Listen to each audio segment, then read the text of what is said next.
What's up, guys? Welcome back. This is the second part to our Glass review. We're going to be doing spoilers on this video, so if you don't like being spoiled, back out of the video. And we all know you love being spoiled, but if you don't like spoilers, back out of the video.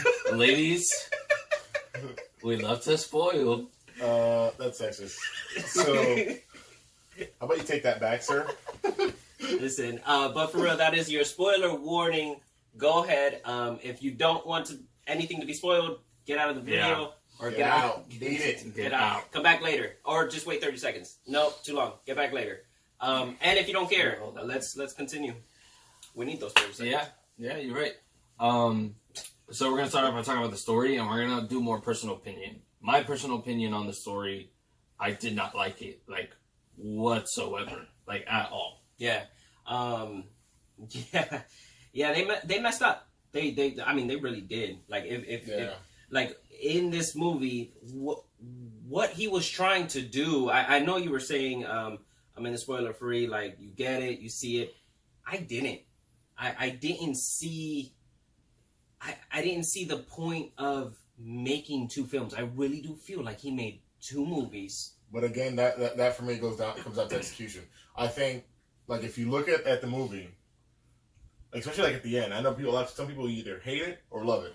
Right. I enjoyed it. I didn't hate it, but I didn't love it either. I'm kind of like in the middle. I enjoyed it because I saw what he was trying to do. You know, he's trying to expand the world. Obviously, spoiler, all the main characters die. So you can see that he's trying to expand the universe, but it just wasn't done right. Yeah. Throughout this whole movie, they're like, it's a comic book movie, and this is going to be a showdown, and this, like, they're trying to, like, break down how a comic book story is told by obviously telling, they could have done it in a subtle way. Yeah. And they're obviously telling us, oh, this is how a comic book story is written. Supposed to. And Don't do okay, it like there's that. the plot twist. Elijah had the plan the whole time, and that's why he was like, oh, it's He's an the origin mastermind. story. Yeah, he's the mastermind. But origin It's for gonna who? be Exactly. Yeah. That's the problem. That's the That's- problem. that's- Origin for who? Because not for David Dunn's son, not for the girl, They should, not for the mom. they should have kept this guy, James McAvoy character alive, Kevin. Yeah. It could have been an origin Yeah. story for him. Maybe he's like anti-hero. Yeah. Now, just jumping into Kevin, because my brain's gonna go everywhere while we're talking about this. Yeah. That part when he gets shot, I got the feels. Bro, tell me no. Stop. When he was like sitting there laying in her arms, and he was just switching through like. When Hedwig came out, Hedwig is like, Yeah. Hey, he's like, I don't like the way this feels. And then he switches, and Patricia was like, tell him I never. And he's just switching through characters. And when Kevin came that's out, why he was such a beast, bro. he was literally the beast. Yeah. He was like, The beast you know and the what? beast. I want to hold on to the light. I like holding on to the light now. Like, throughout his whole life, he's been sheltered, and it's the whole reason why he has the personality disorder. And at the end, see, why couldn't you do that for everybody? Like, he's the only character that they really, M. Night Shyamalan got right. And every time he was on screen, it was a good movie. But you know what it was? It's that there was so much time in between Unbreakable and then Split and now this movie that, like, he gets the character more, McAvoy's character more now because it's the most recent character. That's true. You know what I'm saying? Like, if you would have done this movie, maybe a couple years after Unbreakable, yeah, then it probably would have been different. He probably wrote the story different based on Bruce Willis's character because David Dunn, because he was the main character of Unbreakable. Yeah. But there was just so much time in between. The character we recognize, everybody recognizes is from Split. Yeah. Kevin's character or James' character. So he had to focus on him. He's the main star. And like a lot of people didn't even know that Split was a part 2. Yeah. A lot of people didn't know that Split was a part 2. It really wasn't though. It really wasn't. Like if you take You're right. It wasn't a part 2, but it was. No, it is the though. same It universe. It is what it It's is. in the same universe, but it's not a part 2 because this movie is a part 3, and Split wasn't a part 2. Yeah. Yeah. And it's weird. Like, if you watch Split, because I saw Split without seeing Unbreakable. Yeah. It was I was fine with it. Yeah, exactly. You don't need to see Unbreakable to see Split. Just at the end, when everybody gets excited. Yeah, because they saw Bruce Willis, and Then same with me. When I saw Split, I saw Bruce Willis at the end, And me using my common sense, I was like, oh, maybe this is part of another movie. Let me see what movie it's a part of. And I saw that it was a part of Unbreakable. And I was like, oh, okay. So now that means, you know they're coming out with a part 3. Yeah. Now, this movie straight spoils part Unbreakable and Split. Like, they actually have scenes in the movie harkening back to Unbreakable and harkening back to so Split. if you're watching this for the first time, you're lost. No, it ruins Unbreakable for you. It does ruin all the surprises. It does ruin how because while you're watching Unbreakable, you don't know Elijah's a bad guy. Yeah. You know what I'm saying? Yeah. So it is a movie that you do need to watch the prequels. The first or I the think first ones. I think that's the issue with this movie. It's not a movie that stands on its own. You have to watch the other ones to appreciate this one. Yeah. Yeah, because you still haven't seen Unbreakable. Yeah, I haven't seen Unbreakable. And you hate this movie. Because my expectations was for it to be more like Split. So this movie was more like Unbreakable from what I'm hearing. Mm-hmm. And I didn't see Unbreakable when I saw Split. And I thought Split was a fantastic movie. So my expectations weren't on Unbreakable. My expectations were more on Split. Which is why I was beyond disappointed with this movie. And I thought it was so bad, other than the acting, which I liked, and the camera quality and visuals is the only things I like. But like other than that, and really when I mean acting, I mean James. Like James McAvoy, his acting, yes, because Bruce Willis is Bruce Willis, right? Samuel Jackson, he's Samuel Jackson, but he's not Samuel Jackson. But he doesn't do much of a difference. Like he just wasn't in the movie enough. Yeah, he just wasn't in the movie enough, and even when he wasn't speaking. Yeah, that much. The way they were written, David Dunn or Bruce Willis's character in Unbreakable, he was also a quiet guy. Yeah. And in this one, even though Elijah was way more talking in Unbreakable, in this movie, he didn't get any lines. Right, and it makes sense because he was sedated, right? He was pretending to be sedated throughout the movie. That's true. Oh, I didn't even think about that. He wasn't talking, right? He wasn't talking because he was supposed to be sedated. That's why he wasn't talking, even though he really wasn't sedated, and because he's a mastermind, and for some reason he has sleight of hand, where I guess he can move fast enough without breaking his bones.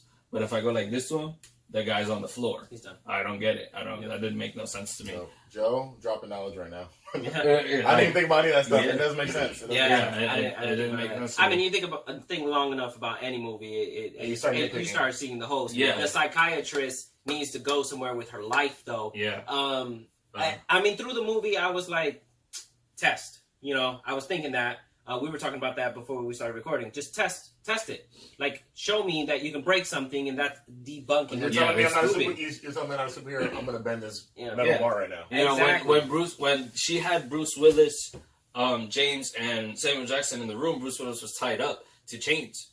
He broke down the metal door. Yeah, he could have broken those chains. He could have broken those chains, but when I think it was when James walked in, it was when Samuel Jackson walked in. When he came in on the wheelchair, he said, "You gotta be kidding me!" And he kind of like stood up and like he went like that, but he didn't even try. Like he didn't even try to like break it, which he could have. If you see one of the other abilities that he could do and the other things that he do in the movie, I did not like the movie. Yeah. It for me also, like, going straight to the end. The end of Unbreakable is it's a cliffhanger. It's not even a cliffhanger. It feels unfinished. And that's why everybody wanted to see the part 2. Is like, okay, that's why. And it took, 16 years or 19 years for Split to come out, the quote-unquote part 2 of it. This movie does the same thing. It feels the payoff wasn't there. That's Shyamalan. He does that. He likes to do a plot twist at the end. Yeah. All his movies have plot twists or like, oh, you didn't see that coming for shock value. Yeah. But at the end of the day, this movie, I thought it was all right. It could have been a lot better. It came down to execution. Yeah, execution was not there. He had a bunch of good ideas. I saw them. I guess you guys didn't. I saw what he was trying to do. It wasn't executed properly, and that's why it's got 35% on Rotten Tomatoes. Yeah, a 30. 30? Yeah. 30% on Rotten Tomatoes. We, in the video before, we had given it 3 eyes because it was the average. It was the average. Yeah, I rated it a little higher because of what I just said right now. But I at first I had given it one eye, and then I really thought about it, and I gave it 2 to be nice. But because of McAvoy's performance. Yeah, because of his performance. Really, Exactly. yeah. And He you're really just- carried it. You're a nice guy. Yeah, sometimes. Try to be. No, but yeah, he really carried the movie. Even for me, that I give it a little bit of higher rating. If he wasn't as good as he was, this movie would have been a lot worse. A lot worse. And it was long. It was a long movie, and it was like, it was slow paced. And then when they got to the part when they started fighting, I didn't care anymore. Like, I didn't care. I fell asleep in a part of the movie. I did. Yeah, no. You know when you're in the car as a kid and your body starts to fall asleep and you try to like keep yourself awake because someone's like, "Hey, wake up," and your body's just like, "Nope." That's what happened to me at the theater. I was watching it in Dolby, and for those of you who watch Dolby, Dolby is loud, it's shaky. Yeah, and actually, it's Yeah, really but those recliners. yeah, those recliners. and my body was like, I had closed my eyes for a second. I was like, Joe, you gotta open your eyes. You gotta watch this movie. And my body was like, nah, fam, it's not worth it. It's not worth it. Yeah. Well, yeah, so 2, I did 3, 4. Yeah. It's not, guys. I mean, honestly, what do you guys think? Like, those of you who've seen the movie, like, how many eyes would you truly give this out of 6? And be honest. At first, Joe was like 1 straight up. Then he discussed. Yeah, it. then I thought about it a little bit, and I was like, okay, I'd give it 2. because I could be mad at this movie. I could be mad at this movie and be like, trash. Yeah, that's how I was when me and my friends walked out of this theater. I was like, this movie was so trash. It was because it was so disappointing to me after watching Split and the way Split went. It didn't go that way. Yeah, I think me too. I didn't really have any expectations with this movie. I didn't know what to expect, so I kind of went with open mind. If I would have gone in with expectations, like I probably would have been more disappointed. But like Unbreakable was its own thing, and then Split was a totally different movie. So I didn't know what to expect. I just kind of went, and I was like, I'm gonna see what happens, and went with an empty mind. And my expectation kind of got cut a little short once I saw James McAvoy's character throw a table. Oof. Oh yeah, I needed that. When he threw that table at that girl, Well, you could tell it was low budget. you could tell it was fake, but let me tell you, it was the funniest thing. She's like, Because like I thought when he threw the table, it was like to stop them, and the table was gonna hit the wall. Bro, that table ran that little girl. He went for the kill. He went for the kill. So funny. That was funny. But yeah, that's our spoiler review, guys. Again, continue the conversation in the comments. Let us know what you think. Again, if you were to give it a rating, what would you give it? Out of 6 stars or 6 eyes? I'm sorry, 6-eye review. But yes, let us know what you think, guys. Subscribe, share this with your friends. We appreciate you, guys. Nah, I'm good. Yeah, take it easy. Well, get him out of here. Woo. That little girl said, "Oh, reenact it. I'm gonna run. Was it go right? He said, "Oh." But the thing is, like, she was next to the wall. She was already next to the wall, so it just flared. And then, What they said it broke her ribs and her arm. yeah, she broke her arm and her ribs. Yeah, I'd assume she'd break a lot more. To be honest, he threw like one of those heavy wood tables too. Like it wasn't like one of those plastic tables. She was She was wet. She was done. Yeah.